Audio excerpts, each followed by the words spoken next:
Biodiversity, ये जो ecology है इसका लास्ट चैप्टर बायोडाइवर्सिटी कर रहे हैं। तो बायोडाइवर्सिटी कितने टाइप की होती है ना, वो ओपन कर चुके हैं कि जेनेटिक है, कौन कौन से हमने पढ़ ली है ना, स्पीसीज पे बेस है कि इकोसिस्टम के बेसिस पे कौन कौन सी है, इस तरह की सारे एग्जाम्पल्स अपन कर चुके हैं। नेक्स्ट है कि कितनी स्पीसीज है ना, एनिमल्स की नंबर ऑफ एनिमल्स और नंबर ऑफ प्लांट्स की बात नहीं कर रही मैं, कितने प्लांट्स है कितने एनिमल्स है, स्पीसीज अलग चीज है। हम स्पीसीज की बात करें कि अर्थ पे कितनी स्पीसीज है, बहुत सारी स्पीसीज हैं जिनको इतनी बड़ी अर्थ में कितने स्पीसीज कलेक्ट कर सकते हैं। तो बहुत सारी स्पीसीज है जिनके बारे में डेटा आ चुका है, बहुत सारी है जो ढूंढी जाएगी, लेकिन अभी जो है उसके बारे में बात करते हैं। IUCN कह रहा है 1.5 मिलियन स्पीसीज है, ठीक है। अब इन स्पीसीज में से कहाँ पे स्पीसीज ज्यादा है, कहाँ पे स्पीसीज कम है ना, ट्रॉपिक पे कम है कि क्या सीन है, ये इसके बारे में हम थोड़ी सी और बात करेंगे। तो इसके बारे में ये क्या कह रही है एनसीईआरटी, ये कह रही है कि ये अगर अर्थ है, ठीक है, अर्थ में ये इक्वेटर है, इक्वेटर के इधर ये इक्वेटर है, ये ट्रॉपिक्स है और ये भी ट्रॉपिक्स है और ये टेम्परेट है, ठीक है, ये इधर और ये पोल है, ये पोल है, ये हमारी अर्थ है, ये पोल है। तो साइंटिस्ट क्या कह रहे हैं कि टेम्परेट के अंदर जो स्पीसीज हैं उनका तो हमने डेटा ले लिया है, लेकिन ट्रॉपिक्स पे है जो स्पीसीज उनका पूरा डेटा नहीं ले पाया है। समझ में आ रही है बात? इन्होंने ये क्या कह रहे हैं कि देखो, अगर तुम्हारे पास कोई दो सब्जेक्ट है, ठीक है, एक सब्जेक्ट में कम चैप्टर है, सपोज तुम्हारे पास बायो की 2 बुक्स हैं, जैसे हमारे टाइम होती थी बॉटनी अलग जूलॉजी अलग, तो जो कम टॉपिक्स वाली है वो हम पहले उठाते हैं, उसको कनेक्ट कर लेते हैं। टेम्परेट पे क्या है कि यहाँ पे तो पोल्स है, यहाँ पे ग्लेशियर पिघलेंगे तो सारे के सारे यहाँ आएंगे ना, तो टेम्परेट पे क्या है स्पीसीज कम है, नंबर ऑफ स्पीसीज क्या है कम होगा, चाहे प्लांट की बात करो चाहे एनिमल्स की बात करो, किसी भी स्पीसीज का भी कम होगी। तो यहाँ का पूरा डेटा लिया जा चुका है, टॉपिक्स का नहीं लिया जा चुका है ना, टॉपिक्स के अंदर कितने स्पीसीज का हमें कोई गैस नहीं है। गैस कैसे लगा सकते हैं कि हम टेम्परेट और टॉपिक्स इनका कोई रेशियो निकाल लें, तो हम ऐसा निकाल सकते हैं, रेशियो निकाल के तुम क्वेश्चन कर चुके हो ना। तो यहाँ अगर ये तो हमारे पास पता है ये डेटा कितना है, ठीक है, सपोज 75 है, ये यहाँ 170, ये इतनी स्पीसीज है, एक बार के लिए बात मान लेते हैं, ठीक है, मिलियंस में। अब ये डेटा यहाँ पे जो रेशियो होगा इनका, इसका एक गैस बना लो कि ये इतना होता है, तो क्या बनाया था कि 20 to 50 मिलियंस होती होंगी, ठीक है। फिर एक नहीं करके एक और रॉबर्ट नहीं करके एक साइंटिस्ट ने कहा कि नहीं ये 7 मिलियंस है। अब तुम्हें इसका अंदाजा है, इसका अंदाजा है, तो टॉपिक स्पीसीज जितनी है उसका तुम कैलकुलेशन कर सकते हो। एक तो ये बात होगी, इस पे क्वेश्चन आएंगे बच्चों ना, रिचनेस पे इंडिया पे क्या है, इससे क्वेश्चन आएंगे तुम्हारे। और एक और बात है, डायग्राम आते हैं, इसके अंदर 3 डायग्राम भी दे रखे हैं तुम्हें। पहले क्या बता रखी है कि जितनी भी बायोडाइवर्सिटी है, ठीक है, उसमें 70% तो एनिमल है और 22% जो है वो प्लांट की बायोडाइवर्सिटी है। मतलब इतनी प्लांट है की स्पीसीज है और इतनी एनिमल की स्पीसीज है। आगे बात समझ में कि बाकी अदर्स है। अब एक और डायग्राम हमें दे रखा है कि एनिमल भी अगर है तो इसमें से 10 में से 7 तो इंसेक्ट ही है, ठीक है। तो अगर हम एक पाई चार्ट बनाते हैं तो इसमें सबसे ज्यादा तो आ जाएंगे अपने इंसेक्ट, यहाँ पे आ जाएगा इंसेक्ट सबसे ज्यादा। उसके बाद आते हैं मॉलस्क, जो नॉन है उसको पाई डायग्राम में देखेंगे, पोरिफेरा सब में लेंगे, ये क्रस्टेशियन आ गया और यहाँ पे सारे अदर एनिमल ये इतने हैं। ये रेशियो तुम्हें याद रखना है कि 70% तो जो बायोडाइवर्सिटी का हमारे पास डेटा है उसमें 70% तो एनिमल की स्पीसीज है, नंबर ऑफ एनिमल स्पीसीज है, ठीक है। और उसके बाद उसी में से 70%, उन 70% जो एनिमल्स के थे उनका 70% तो इंसेक्ट ही आ गए। उसके बाद क्रिस्टेशियन है, उसके बाद तो ये चार्ट में याद रखना है। उसके बाद अगर हम एनिमल्स की और बात करें, ये तो इन्वर्टिब्रेट्स हो गए ना, अगर हम और बात करते हैं तो सबसे ज्यादा आती है फिशेज, ठीक है। अगर हम कॉर्डेट्स की बात करें तो फिशेज आएंगी, और एम्फीबिया और मैमल्स सबसे कम आएंगे। मैमल्स और एम्फीबिया सबसे कम आएंगे, रेप्टाइल्स आएंगे और बर्ड्स आएंगे। तो ये भी तुम्हें पाई चार्ट याद रखना है।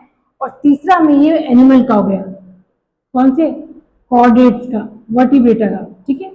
ये हो गया इनवर्टिब्रेटे का, ये हो गया वर्टिब्रेटे का। और एक और हमें प्लांट चार्ट याद रखना है कि प्लांट के अंदर सबसे ज्यादा स्पीसीज किसके अंदर है, फंजाई की, और उसके बाद एंजियोस्पर्म्स की आ रही है, ठीक है। उसके बाद यहाँ पर लाइकेन और एल्गी है। लाइकेन जरा सा है और एल्गी है, सब याद रखना पड़ेगा तुम्हें। सबसे ज्यादा प्लांट के अंदर स्पीसीज कितनी है, किसकी है, फंजाई की। उसके बाद कौन है, एंजियोस्पर्म्स, ठीक है। यहाँ पे एल्गी आ गए, यहाँ पे ब्रायोफाइट्स आ गए, यहाँ पे टेरिडोफाइट्स आ गए, यहाँ पे लाइकेन आ गए। तो ये 3 पाई चार्ट है। कोई भी चीज मिसिंग करके तुमसे क्वेश्चन पूछा जा सकता है, यहाँ पे क्या है, यहाँ पे कौन सा है, ये क्वेश्चन आ सकता है तुम्हारे, ठीक है।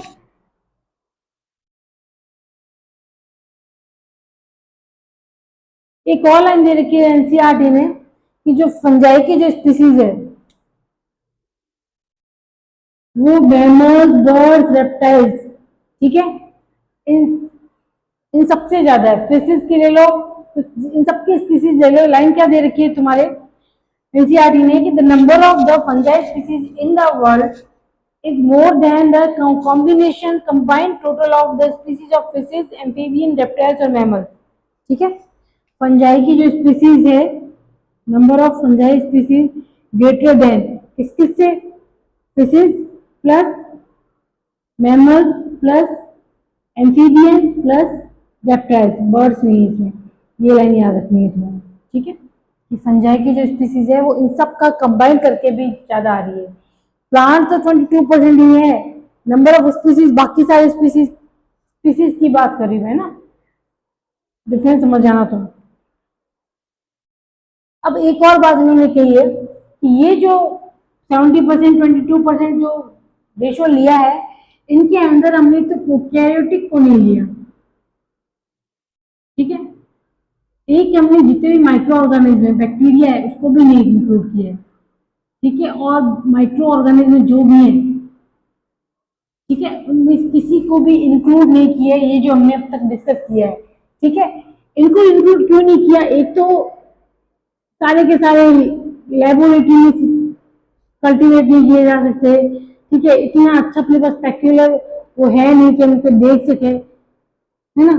इनके बायोकेमिकल बहुत अलग अलग होते हैं सबके, तो हम बायोकेमिकल के बेसिस पे तो मिलियंस में चले जाएंगे नंबर, तो इसके बाद अपना डेटा जो होता है बहुत अफेक्टेड हो जाएगा। इसके लिए हम क्या कर रहे हैं कि इन तीनों को, हालांकि बैक्टीरिया माइक्रो ऑर्गेनिज्म आ जाते हैं लेकिन अलग से लाइन दे रखी है, हम अलग से लिख देंगे कि ना प्रोकैरियोटिक को इंक्लूड करते हैं, ना बैक्टीरिया को इंक्लूड करते हैं, ना, और तुमसे क्वेश्चन पूछा जाएगा कि क्यों नहीं करते हैं ना, तो इसके साथ रीजन लिख देना, ठीक है। उसके बाद आगे हमें जो दे रखा है वो इंडिया के बारे में। ये तो अर्थ की पूरी पॉपुलेशन जो है उनके बारे में बात कर ली हमने।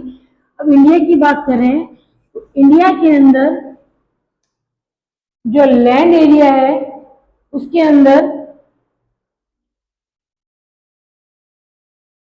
ये कह रहा है इंडिया के अंदर 2.4% अपने पास एरिया है, ठीक है। वर्ल्ड का 2.4% ही है, उसमें से 8.1% अपने पास डाइवर्सिटी है। मतलब इतने कम एरिया पर भी हमारे हमारे पास बायोडाइवर्सिटी बहुत अच्छी है, ठीक है। तो हम 12 मेगा जो है उनके अंदर आ रहे हैं।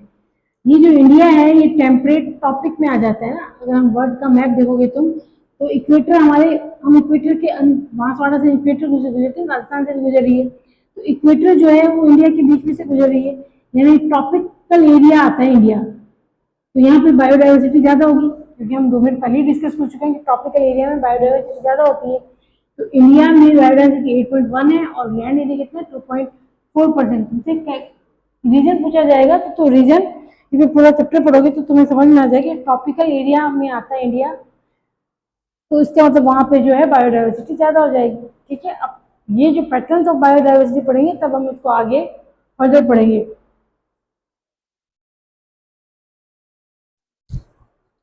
अब कुछ और डेटा, इसके अंदर बस डेटा ही डेटा दे रखे हैं कि प्लांट की 45,000 स्पीसीज जो है वो डिस्कवर की है इंडिया में, ठीक है। और ये 1 लाख जो है वो हमने किए हैं एनिमल्स, आप लोग डबल है तो 90,000 मान लो, ठीक है। इतने प्लांट की स्पीसीज और इतनी इसकी स्पीसीज हमने डिस्कवर कर ली है इंडिया के अंदर। लेकिन हम अगर इसको मे रॉबर्ट मे में गया था 7 मिलियन है, अगर हम उसके बारे में डिस्कस करें तो इसकी तो बहुत सारी स्पीसीज बाकी है, 1 लाख, इसकी 3 लाख स्पीसीज होगी, अनुमान लगा रहे हैं ये गैस, इतनी अपने को और डिस्कवर करनी है। क्या बता रही हूँ मैं कि इंडिया के अंदर 45,000 प्लांट की स्पीसीज डिस्कवर कर ली और इसके ट्वाइस जो है वो एनिमल की स्पीसीज है, ये डिस्कवर्ड है।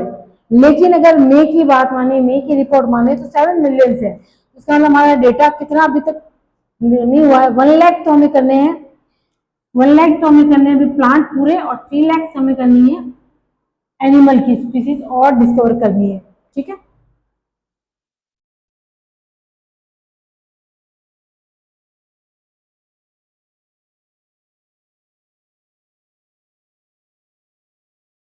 अब कुछ और लाइन्स हैं, जैसे कि तुम्हें पता है कि कुछ इंडेंजर्ड स्पीसीज होती है ना, कुछ जा चुकी है, एक्सटिंक्ट हो चुकी हैं। तो जब तक हम यहाँ तक पहुंचेंगे तब तक क्या होगा, जब तक हम पूरा का पूरा कैटलॉग तैयार करेंगे, सारी की सारी स्पीसीज तैयार करेंगे, तब तक बहुत सारी जो है वो एक्सटिंक्ट हो चुकी है। बायोडाइवर्सिटी लॉसेस के जो रीजन है वो हमारी बुक के अंदर दे रखे हैं, तो हम बाद में इसको डिस्कस करेंगे। अब दूसरी बात हम करते हैं पैटर्न्स।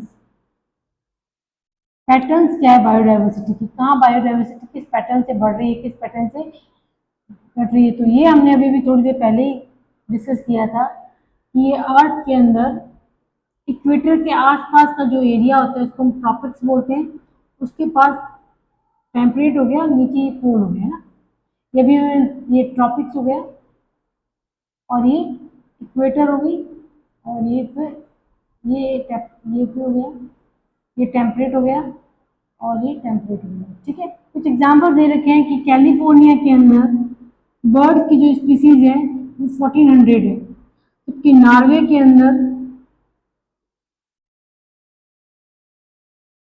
अंदर 560 स्पीसीज दे रखी है, 56 स्पीसीज ऑफ बर्ड दे रखी है ना, 56 दे रखी है बर्ड की स्पीसीज। ये तुम्हें याद रखना है, डेटा जो देखे कोलंबिया दे रखे, कैलिफोर्निया नहीं, कोलंबिया के अंदर स्पीसीज इतनी है, ठीक है, और इंडिया के अंदर 1200 है। ये डेटा तुम्हें क्या बता रहा है कि टॉपिक्स के अंदर जो होता है, पहली बात ये बताया कि टॉपिक्स के अंदर जो बायोडाइवर्सिटी है बर्ड्स की वो ज्यादा दिखाई दे रही है। दूसरा रीजन देखिए देने पड़ेंगे, सबूत, पहला सबूत ये हो गया तुम्हारे पास। दूसरा क्या आया कि यहाँ पे जो वेस्कुलर प्लांट है, ट्रॉपिक एरिया में जो वेस्कुलर प्लांट है, vascular plant in tropic area, ठीक है, और टेम्परेट में जो वेस्कुलर प्लांट है, तो ट्रॉपिक में 10 टाइम ग्रेटर वेस्कुलर प्लांट की स्पीसीज है टेम्परेट से, ठीक है ना। ट्रॉपिक के अंदर 10 टाइम ज्यादा स्पीसीज है वेस्कुलर प्लांट की, इसका मतलब क्या टेम्परेट में नहीं है। तीसरी बात और क्या दे रखी है तुम्हें कि अमेजोन रेन फॉरेस्ट जो आ रहे हैं साउथ अफ्रीका में, साउथ अमेरिका में जो है अमेजोन रेन फॉरेस्ट, उसके अंदर सबसे ज्यादा स्पीसीज है क्योंकि वो ट्रॉपिकल रीजन में आ रहा है। तो तुम्हें ये तीन बातें ये प्रूव कर रही है कि ट्रॉपिक्स में जो बायोडाइवर्सिटी है वो ज्यादा है। लेकिन अब क्यों है इसके रीजंस बताने हैं। तो सबसे पहले तो कि यहाँ पर सोलर एनर्जी बहुत ज्यादा है, सोलर एनर्जी ज्यादा है तो डायरेक्टली तो नहीं, इनडायरेक्टली लिखा हुआ है तो याद रखना पड़ेगा कि इनडायरेक्टली जो है वो प्रोडक्टिविटी बढ़ जाएगी, प्रोडक्टिविटी बढ़ जाएगी तो बायोडाइवर्सिटी जो है वो बढ़ जाएगी, ठीक है। पहला रीजन तो ये देना है। दूसरा देना है कि यहाँ पर सीजन्स नहीं आते हैं, कहाँ पर ट्रॉपिक्स में सीजन्स नहीं आते हैं, ठीक है, सीजन्स नहीं आते हैं। यहाँ तो देखो बर्फ पिघली सीधी आ गई, ठीक है, यहाँ पर सीजनल फ्लक्चुएशन ज्यादा नहीं होता है, इसके लिए भी यहाँ पे बायोडाइवर्सिटी जो है वो ज्यादा करती है ट्रॉपिक के अंदर, ठीक है। और रीजन क्या लिखेंगे, देखो स्पीसीज कैसे बनती है, ये बहुत सारे करके एक स्पीसीज है, एक जैसा एक जैसा एक जैसा चल रहा है, फिर अचानक थोड़ी सी चेंजेस होंगे, ये यहाँ चली गई, और यहाँ थोड़ी सी जेनेटिक चेंजेस हुए, अब ये इसके साथ इंटरब्रीड करना बंद कर देगी, इसमें टाइम लगता है, ठीक है, इस नई स्पीसीज बनने में टाइम लगता है।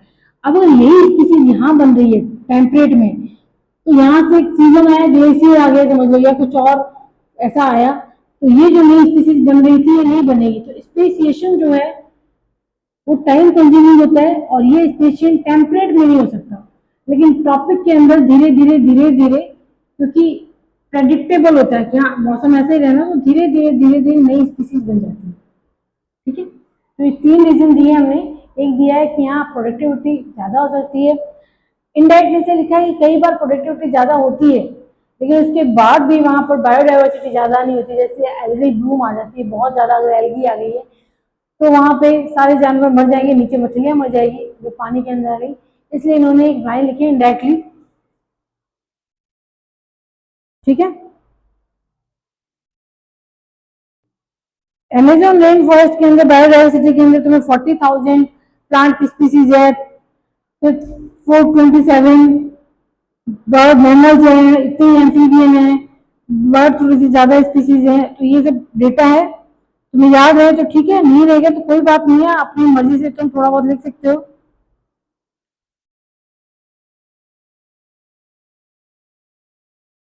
ठीक है, दूसरा है हम्बोल्ट का रिलेशन। एक पैटर्न हमने बायोडाइवर्सिटी का पढ़ लिया। ठीक है, वो था लैटिट्यूडनल, टॉपिक का नाम नहीं लिखा मैंने, लैटिट्यूडनल था टॉपिक, लैटिट्यूडिनल होता है। ठीक है, तुमसे पूछा जाए लॉन्गिट्यूडिनल नहीं होता है तो नहीं होता है। ठीक है, बायोडाइवर्सिटी लॉन्गिट्यूडिनल नहीं, ऐसे एसेशन और वो जो क्वेश्चन आते हैं ना, उसमें क्वेश्चन पूछे जाते हैं कि लॉन्गिट्यूडिनल है टॉपिक टेम्परेट, तो वहाँ ये टॉपिक और टेम्परेट का सीजन नहीं आएगा, सोलर एनर्जी नहीं आ रही है। ठीक है, तो हमेशा बायोडाइवर्सिटी कौन से पैटर्न पे देखी जाती है, लॉन्गिट्यूडिनल। दूसरा जो देखे वो स्पेस और स्पीसीज और एरिया का रिलेशनशिप दे रखा है। एलेक्जेंडर वॉन हेम्बोल्ट साइंटिस्ट है जिन्होंने ये रिलेशनशिप निकाला है। ठीक है, S equal to C A Z, log में ले लेंगे तो log S equal to log C plus ये जो पावर होती है वो आगे आ जाती है। ये दो इक्वेशन तुम्हें याद रखनी है। ठीक है, और एक ग्राफ याद रखना है हेम्बोल्ट का, ये पैराबोला होता है।